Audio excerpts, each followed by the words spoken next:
معزز سامعین کرام، جب ہم اس قتل اولاد پر بات کرتے ہیں تو ہماری بات صرف اس ایک دائرے تک رہ جاتی ہے کہ جنہوں نے اس شرک میں اپنی اولاد کی یا مخلوق کی قربانیاں کی۔ حضرت جی رحمۃ اللہ تعالی علیہ جب اس موضوع پر ارشاد فرماتے ہیں تو جو تربیت کا حصہ ہے اولاد کا، اس پر بھی ارشاد فرماتے ہیں اور اس کی بھی نشاندہی کرتے ہیں۔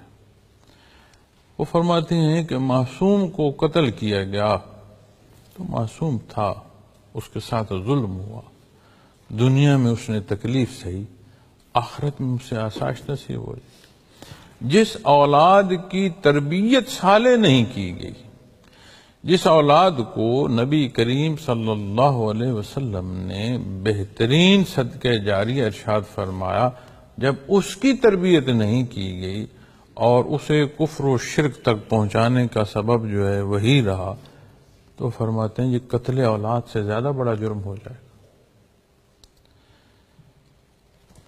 کہ جس بچے کو 7 سال کی عمر سے ہی ترغیب اللہ جل شانہ کے حضور سر بسجود ہونے کی سکھانی تھی، اسے ہم نے دنیا کے علوم تو سکھائے، اسے ہم نے وہ راستے تو دکھائے کہ جس سے وہ معاشرے میں ایک حیثیت کی طرف جا سکتا ہے، اسے ہم نے وہ تربیت تو دی کہ اپنے ہم عمروں میں وہ نمایاں ہو۔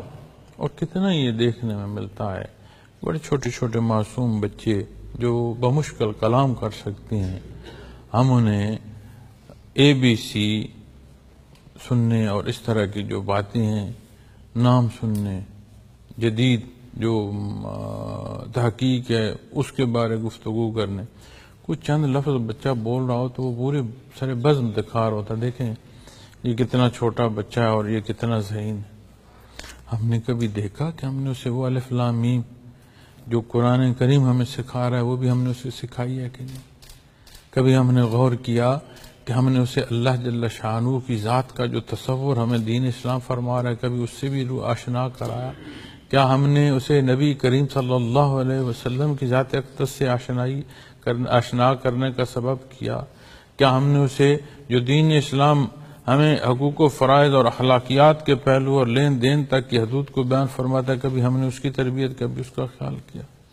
پھر یہاں ایک اور نقطہ بڑا اہم ہے، اور وہ یہ ہے کہ ایسا اکثر ہوتا ہے، کثیر ایسا ہوتا ہے کہ ہم چاہتے ہیں کہ ہم نے تو جو کیا یا جیسا کیا زندگی گزاری یا گزر رہی ہے، اولاد ولی اللہ ہو۔ اب یہ کیسے ممکن ہے کہ بچے کا جو بنیادی تربیت کا انسٹیٹیوشن ہے وہ اس کے پیرنٹس ہیں، ماں باپ ہیں، ہم بے عمل ہوں اور ہم چاہیں ہماری اولاد جو ہے وہ باعمل ہو؟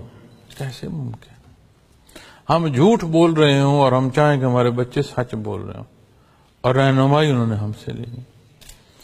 تو ضروری ہے کہ دین کو جانا جائے اور اس پر عمل کیا جائے، اور اس عمل کے ساتھ بچوں کی تربیت کا اہتمام کیا جائے۔ پھر اسی بات کا ایک اور پہلو، ساری زندگی ہم گال دیتے ہیں۔ کتنی لوگ ہیں جن کی ساری زندگی دور افتادہ ممالک میں نوکریوں اور کاروباروں میں گزری۔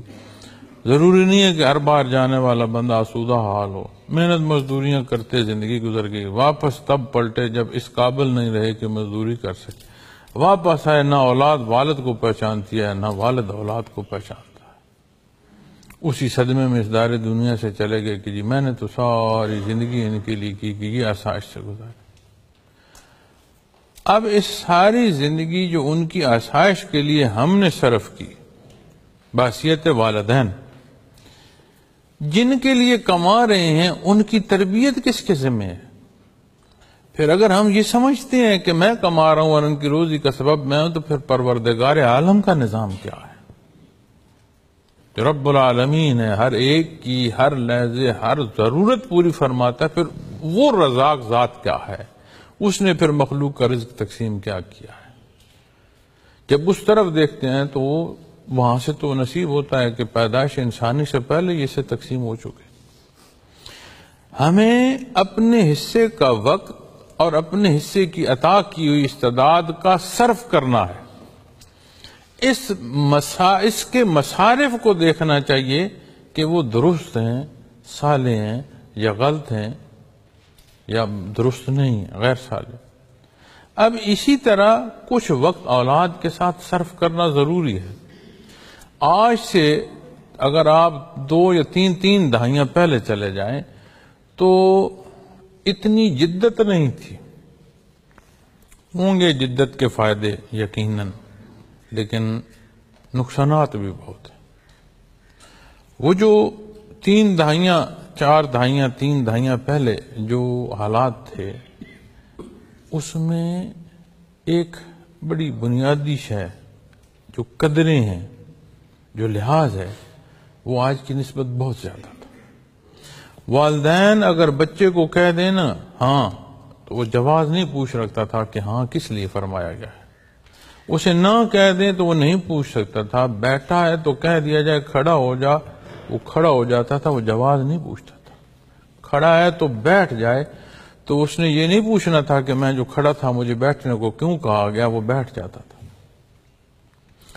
ہم جو اس ایج سے، اپنے اس بچپنے سے آج ہم اپنے بچوں کی تربیت کی طرف دیکھتے ہیں تو آج انہیں جواز چاہیے۔ اس جدت نے جہاں آسائش اور سہولت دی ہے، وہاں بے شمار سوالات بھی اٹھا دی۔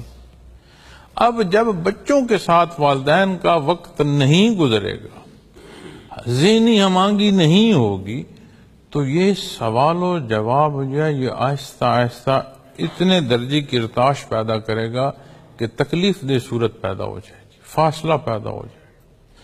تو جس کے لیے ساری زندگی صرف کر رہے ہو، جس کی سہولتوں کے لیے ساری زندگی صرف کر، اس کے ساتھ بھی تو کوئی ایسی ہم آہنگی پیدا کر، اور یقین مانیں